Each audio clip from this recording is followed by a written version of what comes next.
नमस्कार, सत्यदर्शन न्यूज मध्ये आपले स्वागत आहे. मी पायल शहा. एक नजर टाकूया आजच्या ठळक घडामोडीवर. 9वी 10वी कमी पटाचे वर्ग होणार बंद. 15 दिवसात अंतिम होणार संच मान्यता. शालेय शिक्षण विभागाकडून 2025 ते 26 या शैक्षणिक वर्षाची संच मान्यता अंतिम करण्याची कार्यवाही युद्धपातळीवर सुरू आहे. 15 मार्च 2024 रोजी निघालेल्या शासन निर्णयानुसार संच मान्यता झाली आहे. त्यानुसार 9वी आणि 10वीच्या वर्गात किमान 20 विद्यार्थी नसतील तर ते वर्ग बंद होणार आहेत. शालेय शिक्षण विभागाने 15 मार्च 2024 रोजी शासन निर्णय काढून शिक्षक पदांसाठी विद्यार्थी संख्या निश्चित केली आहे.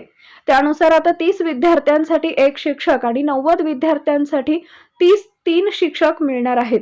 60 ते 89 विद्यार्थी असले तरी देखील तिसरा शिक्षक मिळणार नाही. या निर्णयाविरोधात शिक्षक संघटना, काही शिक्षकांनी थेट उच्च न्यायालयात धाव घेतली होती. त्यावर राज्य शासनानं म्हणणे सादर केलंय आणि न्यायालयानं शासनाचा संच मान्यतेचा निर्णय मान्य केला.